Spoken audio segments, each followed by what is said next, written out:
నమస్తే. Cockroach Janata party ఇన్స్టాగ్రామ్లో ఒక మీమ్ అకౌంట్గా కొనసాగి ఆఫ్లైన్ వేదికగా ఎంత ఉద్యమం చేసిందో దేశవ్యాప్తంగా కాదు ప్రపంచం కూడా చూసింది. మొదట్లో అయితే మాత్రం చాలా విమర్శలు ఎదుర్కొంది. ఇది కేవలం ఆన్లైన్లో కొంతమంది వాళ్ళ యొక్క ఆలోచనలు పంచుకుంటారు, కానీ అసలైన ఉద్యమం వీళ్ళు చేసేవాళ్ళు కాదు. వీళ్ళు రోడ్డు మీదకి రారు. వీళ్ళంతా కేవలం సోషల్ మీడియాలోనే వీళ్ళ హడావుడి ఉంటుందని చాలామంది విమర్శించారు. ఇలాంటి సందర్భంలో పేపర్ లీకేజ్ పైన ఏకంగా జంతర్ మంతర్ వేదికగా చేసిన నిరసన కార్యక్రమాలు, పోరాటాలు ఒక రకంగా ప్రతిపక్ష పార్టీలను కూడా కదిలించాయి. అంటే జెన్జీ తరహా రాజకీయం ఎట్లా ఉంటుందో, జెన్జీలు తలుచుకుంటే ఈ రోజుల్లో ఎలా ఉంటుందో అనే దానిపైన ప్రస్తుతం ఉన్న వారసత్వ రాజకీయాలకు ఫుల్ స్టాప్ పెట్టేలాగా ఏకంగా ప్రతిపక్షాలు కూడా మార్చుకొని జెన్జీ ఆలోచనల వైపు అడుగులేయాలి, వాళ్ళ స్థాయిలో ఇక ఉద్యమాలు చేయాల్సిన అవసరం ఉందన్నట్టుగా కూడా కాక్రోచ్ జనతా పార్టీ ఒక లెసన్ అయితే మాత్రం రాజకీయ పార్టీలకు చెప్పింది. ఎందుకంటే ప్రతిపక్ష పార్టీలు కొంతకాలంగా పార్లమెంటు వేదికగా అలాగే బయట కూడా ఎన్నో ఆందోళనలు, ఎన్నో డిమాండ్లు చేసినప్పటికీ కేంద్ర ప్రభుత్వం ఎలాంటి డిమాండ్ పట్టించుకోలేదు. కానీ కాక్రోచ్ జనతా పార్టీ అంటూ కేవలం ఒక సోషల్ మీడియాలో పుట్టుకొచ్చి ఒక చిన్న ఉద్యమంగా మొదలైన ఈ ఆన్లైన్ వేదిక, ఆఫ్లైన్ వేదిక పోరాటం తీవ్రతరం కావడంతో కేంద్ర ప్రభుత్వమే దిగి రావాల్సి వచ్చింది. విద్యాశాఖ మంత్రి ధర్మేంద్ర ప్రధాన్ రాజీనామా చేసేంత వరకు పోరాటం ఆగలేదంటే ఏ స్థాయిలో కాక్రోచ్ జనతా పార్టీ దేశ రాజకీయాలపై, కేంద్ర ప్రభుత్వంపై తమ ఉద్యమ పోరాట ప్రభావం అనేది చూపించిందో అర్థం కావచ్చు. కాక్రోచ్ జనతా పార్టీ నెక్స్ట్ ఏం చేయబోతుంది? నిజంగా ఇంత ఉద్యమాన్ని తీసుకొచ్చింది కదా, ఇదే వేదిక రాజకీయ వేదిక అయితే బాగుంటుందని కూడా చాలామంది భావించారు. అలాగే రాజకీయ పార్టీగా కాక్రోచ్ జనతా పార్టీ కాబోతుందని పెద్ద ఎత్తున ప్రచారం కూడా జరిగింది. సో ఈ ప్రచారం నేపథ్యంలో మొత్తానికైతే మాత్రం ఫుల్ క్లారిటీ అయితే మాత్రం అభిజిత్ దీక్ అయితే మాత్రం ఇచ్చారు. మేము రాజకీయ పార్టీ ఏర్పాటు చేసే ఉద్దేశం లేదు, మా పోరాటాలన్నీ కూడా విద్యా వ్యవస్థ చుట్టూ ఇలాగే కొనసాగుతాయి తప్ప మేమంటూ దీన్ని రాజకీయ పార్టీగా మార్చాలని లేదు. రాజకీయ పార్టీలు వాళ్ళ పని వాళ్ళు చేసుకుంటాయి, మేము ఉద్యమ కార్యాచరణ అయితే మాత్రం మేము తీసుకుంటామంటూ కూడా కొంతకాలంగా మొత్తం పొలిటికల్గా సాగుతున్న ఈ ప్రచారానికి అయితే మాత్రం అభిజిత్ దీప్కి అయితే మాత్రం ఒక ఫుల్ క్లారిటీ ఇచ్చారు. అంటే రాజకీయంగా మాత్రం మేము పోము, కానీ ప్రభుత్వ విధానాలకు వ్యతిరేకంగా సంస్కరణలపై ఉద్యమాలు అయితే చేస్తామని కూడా ఆయన చాలా స్పష్టంగా ఇచ్చే ప్రయత్నం అయితే చేశారు.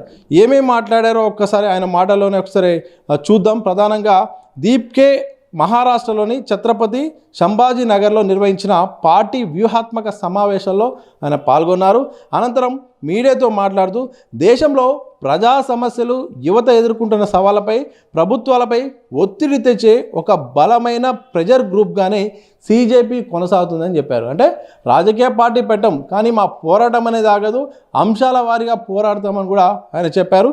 ఇదే విధంగా విద్యార్థులు, నిరుద్యోగ యువత దేశంలో ఎక్కడ ఆందోళనలు, ఉద్యమాలు చేసినా వారికి సీజేపీ అండగా ఉంటుందని కూడా ఆయన హామీ ఇచ్చారు. రాబోయే రోజుల్లో విద్యా వ్యవస్థలో లోపాలు, పేపర్ లీకేజీలు, నిరుద్యోగం, ఆర్థిక అసమానతలపై దేశవ్యాప్తంగా తమ పోరాటాన్ని మరింత తీవ్రతరం చేస్తామని క్లారిటీ ఇచ్చారు. శాంతియుత నిరసనలు తెలిపే యువత, విద్యార్థులపై బలప్రయోగం చేయవద్దు, అలాగే ఎవరిపైన కేసులు ఉంటే మాత్రం తప్పకుండా కేసులు ఎత్తివేయాలని కూడా దేశవ్యాప్తంగా మేము డిమాండ్ చేస్తాము, ఒత్తిడి చేస్తామని కూడా క్లారిటీ ఇచ్చారు. అంటే ఆర్థిక అసమానతలు అనే పదం వాడింది కాబట్టి ఈ మధ్యకాలంలో రిజర్వేషన్ల అంశం కూడా వస్తుంది, రిజర్వేషన్ హఠావో ఆందోళన కూడా వస్తుంది. మరి దానిపైన కూడా ఆయన ఒక సీజేపీ తరఫున కూడా చేసే అవకాశం ఉన్నట్టు తెలుస్తుంది. ప్రధానంగా విద్య చుట్టూ విద్యార్థులు, యువత, ఉద్యోగాలు, ఇలా ఆర్థిక అసమానతలు, ప్రభుత్వాలు, ఉపాధ్యాయులు అంటే విద్యార్థులపై చేసే ఘాతుకాలు, కేసులు, బల ప్రయోగాలు, ఇవన్నిటిపైన మాత్రం సీజేపీ తప్పకుండా స్పందిస్తుంది. ఒక బలమైన ఒత్తిడి తెచ్చే ఒక వ్యవస్థగా సీజేపీ అయితే మాత్రం కొనసాగుతుంది. దేశంలో ఎక్కడ ఏ నిరసనలు జరిగినా తప్పకుండా ఆ ఉద్యమాలకైతే మాత్రం పూర్తి మద్దతు ఇస్తామని కూడా దీప్కే చెప్పారు. సో దీంతో కొంతకాలంగా మీడియాలో, సోషల్ మీడియాలో సాగుతున్న ఈ ప్రచారానికి ప్రధానంగా కాక్రోచ్ జనతా పార్టీ రాజకీయ పార్టీ కాబోతుంది. ఇక రాజకీయ వేదికగా జెన్జీలో ఒక వ్యవస్థను క్రియేట్ చేయబోతున్నారు, దేశవ్యాప్తంగా కూడా మొత్తం పోటీ చేయబోతున్నారంటూ పెద్ద ప్రచారం జరిగింది. అబ్జీబ్ దీప్కి అయితే మాత్రం మేము రాజకీయ పార్టీగా రూపాంతరం చెందట్లేదు, కానీ మా పోరాటం కొనసాగుతుంది. తప్పకుండా అంశాల వారీగా ఉద్యమాలు చేస్తాం, ఉద్యమాలు చేసే వారికి మద్దతు ఇస్తామని కూడా సిజేపీ మొత్తానికి క్లారిటీ ఇచ్చేది. మరి మీరేమనుకుంటున్నారు? రాజకీయ వేదిక కాకుండా ఇలాగే స్వతంత్రంగా ఉద్యమాలు చేస్తామన్న సిజేపీ యొక్క ప్రకటన పట్ల మీ ఒపీనియన్ ఏంటో कामेंट చేసి చెప్పండి. मला वाटतं आम्ही तर विचार करत नाही, पण मीडियावाल्यांना खूप एक्साइटमेंट आहे आम्ही एक पॉलिटिकल पार्टी सुरू करावी. पण नाही गंमत करतो सर. ऑफकोर्स आपका क्या पॉलिटिकल जो है पार्टी बनाने पर विचार है? क्योंकि कई सारे ऐसे छात्र संगठन है या जो युवा है उनकी एक तरह से सोशल मीडिया पे ये मांग हो रही है कि आपको राजनीति में आना चाहिए या इस तरीके का पॉलिटिकल विकल्प देना चाहिए, तो क्या उसको लेकर आप लोग कंसीडर करेंगे पॉलिटिकल पार्टी बनने? नहीं, देखिए इसमें दो चीजें हैं. जैसे कि अभी क्या हो रखा है, चाहे पॉलिटिकल सिस्टम हो, चाहे जुडिशरी हो, चाहे मीडिया हो, चाहे इलेक्शन कमीशन हो, इन सभी इंस्टीट्यूशन से जनता का भरोसा उठ चुका है, पूरी तरह उठ चुका है. और जो हमारे मूवमेंट को सपोर्ट मिला था वो सिर्फ एजुकेशन तक लिमिटेड नहीं रहा था. जैसे जैसे आंदोलन बढ़ा, वो इन सारे इंस्टीट्यूशन के ऊपर जो भरोसा कम हुआ है जनता का, वो गुस्सा दिख रहा था. जंतर मंतर पर दिख रहा था, मुंबई में दिख रहा था, बंगाल में दिख रहा था, चेन्नई में दिख रहा था, देश भर में दिख रहा था. तो इसलिए हमें लगता है इन सारे इंस्टीट्यूशंस में अकाउंटेबिलिटी वापस लाने के लिए और कहीं ना कहीं इन इंस्टीट्यूशंस को वापस से न्यूट्रलिटी वापस लाने के लिए एक पब्लिक मूवमेंट की जरूरत है, एक पब्लिक प्रेशर की जरूरत है. और पॉलिटिकल पार्टी जो मुझे आज लगता है कि आज जो पॉलिटिकल सिस्टम का जो सिचुएशन है वो बहुत ही खराब है. सुबह लोग किसी को चुनते हैं, शाम को किसी और की सरकार बन जाती है. सुबह एमएलए एमपी वो एक पार्टी का चुनते हैं, शाम तक वो किसी और पार्टी में होता है. और जब वो ना हो तो वो डिलीट हो जाते हैं.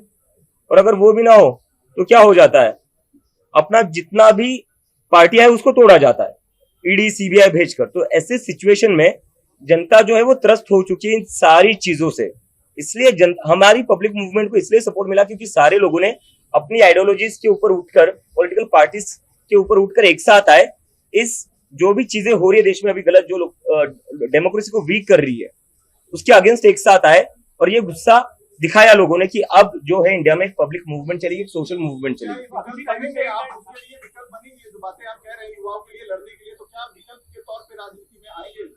मैंने आपका उसका ही जवाब दिया मैंने अभी कि अभी इंडिया को जो जरूरत है वो एक पब्लिक मूवमेंट की है.